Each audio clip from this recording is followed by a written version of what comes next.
Am I the asshole for kicking my maid of honor out of my wedding with 5 days notice? 5 days is pretty egregious, but you're not just doing that without having something terrible happen. I'm 23 female, getting married in a couple days. Most of this is in the last 2 weeks. My maid of honor, 26 female, was in charge of planning my bachelorette party, which I wanted to be a surprise. We live in a city, but none of us live downtown, so I was hoping for a hotel room downtown and having a fun night out with friends. When M picked me up 2 weeks ago on a Friday, I was excited to see where we were going and what we were doing. We ended up going to M's one-bedroom townhome and spent the whole weekend there. There were 8 of us, so it was cramped, and we kept running into the issue with only one bathroom. On Friday night, we had games and ordered pizza. On Saturday, we had mimosa bar, went shopping, ordered food, and watched a movie before parting ways on Sunday. It wasn't the bachelorette of my dreams or a particularly fun weekend, but it was okay, and I appreciated it. God damn. Last weekend, my fiance, 32 male, Jay, had just returned from a work trip. When he returned, we were chatting and I told him about the party. He looked confused and said nothing else that evening. The next day, I got a message from M asking me to meet up to talk about something. M revealed that Jay had given her a significant amount of money over a year ago with the intention that it was used to be paid for the bachelorette party. It would have been enough to pay for the entire bridal party to do a week-long vacation out of town, including airfare, hotels, food, drinks, and fun. I wasn't expecting this type of event. A weekend downtown would have been wonderful, and even though the party at her home wasn't what I hoped for, I was fine with it because I got to be with all my friends. She instead used the money to pay off her credit card debt and hoped that no one would notice. Girl.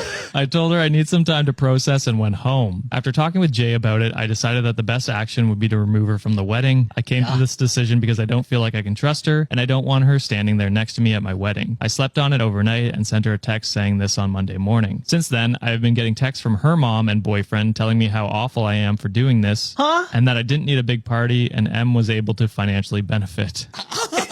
So my mom is also against me removing her from the wedding, as she's like a sister to our family, and it would be tragic for me to get married without M there. The rest of the bridal party is split, with half saying I shouldn't have kicked her out and the other half agreeing with me. M has called me crying because she's already seen her dress, which Jay and I paid for the dresses, and she can't wear it anywhere else. At this point, I want the wedding to be over with so I can go on my honeymoon and not have to deal with these people. So was my action too extreme? Am I the asshole? No. Let's say roughly airfare, stay. You don't have to estimate. I'll tell you what the number is. Can we guess? Sure, go ahead. 15,000. I said around 10. If you put your numbers together, that is the number it is. $25,000. $25,000.